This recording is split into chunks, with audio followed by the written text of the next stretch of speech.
Welcome to Radha channel. ನೋಡಿ friends, ನಾನಿವತ್ತು ನೀರುಳ್ಳಿ ಚಟ್ನಿ ಮಾಡಿ ತೋರಿಸ್ತಾ ಇದ್ದೆ. ನೋಡಿ, ಒಂದು ಕಪ್ ನೀರುಳ್ಳಿ ತಗೊಂಡಿದೆ, ಒಂದು 3 ನೀರುಳ್ಳಿ ಸಣ್ಣ 3 ಇಟ್ಕೊಂಡಿದೆ ಫ್ರೆಂಡ್ಸ್. ಇದಕ್ಕೆ ಅರಿಲಿಕ್ಕೆ ನೋಡಿ ಚೂರೇ ಚೂರು ಹುಣಸೆ ಹುಳಿ, ನೋಡಿ ಒಂದು 3 ಮೆಣಸು, ಒಣಮೆಣಸು ಒಂದು 3-4, ಒಂದು ಟೀ ಚಮಚ ಸಾಸಿವೆ, ಒಂದು ಕಪ್ಪಷ್ಟು ಕಾಯಿ, ರುಚಿ ತಕ್ಕಷ್ಟು ಉಪ್ಪು. ಇದನ್ನು ಸಣ್ಣ ಹಾರ್ಕೊಂಡು ಬರ್ತೀವಿ ಫ್ರೆಂಡ್ಸ್.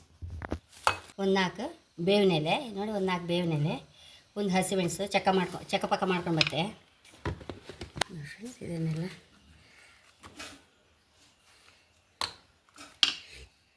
ಈ ಮಸಾಲೆ ಇದಕ್ಕೆ ಹಾಕೊಂಬ ಲೈಕ್ ಮಾಡಿ ಮಿಕ್ಸ್ ಮಾಡ್ಕೊಂಡು ಬಿಡುವ. ಇದನ್ನು ವರ್ಜಿನ್ ಕೊಕೊನಟ್ ಆಯಿಲ್ ಹಾಕಂತ ಇದ್ದೀವಿ. ಚಟ್ನಿಗೆಲ್ಲ ಲಾಯ್ಕದು ಫ್ರೆಂಡ್ಸ್. ಇದು ಮುಂಚೆ ಸಾಸಿವೆ ಹಾಕೊಂಬ, ಸ್ವಲ್ಪವಾಗಲೇ ಬೇವಿನಲ್ಲಿ ಹಾಕೊಂಡು ಬಿಡುವ.